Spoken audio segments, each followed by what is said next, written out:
Hey guys, since I have a few minutes, I just wanted to talk to you guys about my JLPT experience. If you saw my last video, I did not pass the JLPT. I took M3, or the middle level. I was actually really close to passing though. The pass mark was 95 and I got an 85. Anyway, so the day of the JLPT, my sister drove me. It was in downtown Atlanta. We live a little bit outside of the city. I got lost at first. I couldn't find where the classroom was, and that was a little nerve-wracking. I thought that it was gonna start without me, and I'd already paid for it, and I was kind of panicking. But one of the students at the university was nice enough to help me find my way. So we ended up waiting outside of our classroom for quite a while. Like, they didn't start the test until I think 30 minutes after it was supposed to start. And the instructors, at least for my test, were actually kind of rude, honestly. Like, we kept asking when it would start, and they were giving us attitude, and I don't know. I didn't really like the people who were conducting the test. A lot of the other people taking the test too, like, I thought that it was going to be a little bit of a more friendly atmosphere. I know that a lot of people are competitive with a lot of things, and there's nothing wrong with that, but I personally didn't really like it that I was hearing people kind of make fun of other people.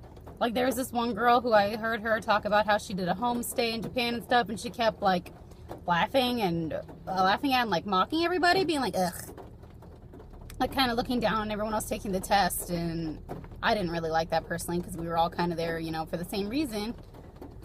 But there was a little bit of that going on, or people just thinking they were better than other people. It seemed like I was one of the only ones that was self-studying, and that made me feel a little bit awkward.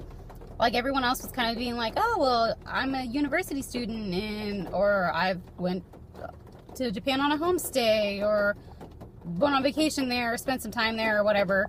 It seemed like I was kind of the only one that had never been or hadn't taken a class or anything. That made me feel a little bit weird. But I was able to hold my own, though, so I am still kind of proud of myself for that. Even though I didn't pass, I did still pretty well on the test, so that's still pretty cool. Anyway, so it has 3 sections, as I'm sure you know. It has the grammar and vocabulary section, the reading and listening portions. I actually had the highest score on the grammar and vocabulary, which I guess kind of makes sense, because I did do a lot of vocabulary drills the months leading up to the JLPT. So that portion of it, I guess I focused on a little bit too much. My lowest portion, or my lowest score, was the listening comprehension, which did surprise me a bit.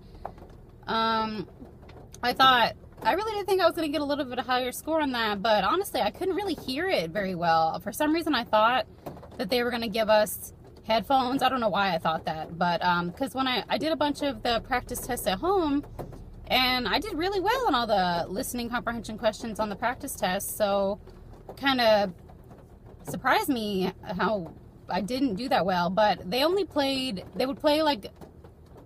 it just from a speaker or on a computer, and they would play the conversation just one time and then ask you questions about it, and I honestly couldn't even hear half the questions. Like, either it wasn't loud enough, or people were coughing, or messing with their papers, or I don't know. I think I also was just really tired at that point. Like, I'm not used to having to listen and read in Japanese for that long. Like, obviously when I do it at home, it's for like an hour or so, but the test was multiple hours long, and I think I was just worn out at the end there, which obviously isn't the test's fault. I probably should have practiced longer listening sections or whatever at home. But at the end there, I just had to kind of guess my answers for the last couple questions, because I couldn't hear anything that they said. I did get a passing mark, though, in each section of the test. So, I think the pass mark was 19 for all the sections, and I think I got 26 in listening and 26 in reading, so I was still above passing for each section, but my overall mark wasn't quite high enough to pass the test. That was a little bit frustrating because I remember there was a couple questions, especially in the vocab and grammar section, that they were like really close, and I second guessed myself. Well, don't do that. Usually your first instinct is the right answer, because I remember it would be like testing you on a kanji, but the only difference between the kanji was like one line or one stroke. And I remember there's a couple that tripped me up, and I was like, oh no, it's this one, even though I knew it was the other one, and I second guessed myself. And then later, even leaving the test, I was like, man, I know that I didn't get that question right. So if I had just gotten a couple more questions right, I would have passed it. But again, that's not the test's fault. That's, I guess I wasn't thorough enough in my studies. The people conducting the test, even the other people like kept looking around at each other being like, really? Because the people conducting the test didn't know Japanese. I guess, you know, they don't have to or anything. They work for the university.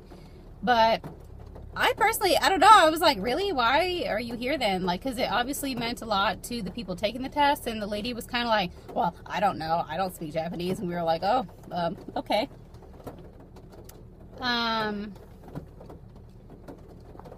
Let's see. What else about the test?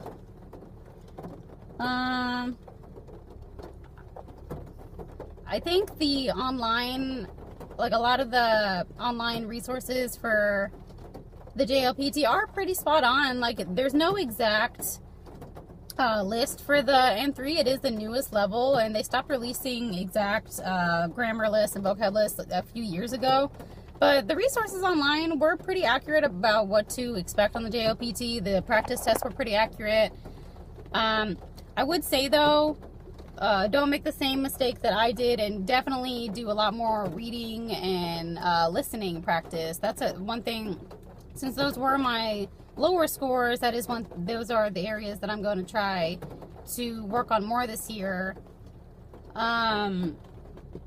Even though I didn't pass the N3, I am still planning to take N2 this coming year, because I know that I know most of the information in the intermediate level. I'm just going to spend the next month going through everything and reviewing and making sure that I'm good in that area before I move on. But I am going to try my best to take the N2 this year.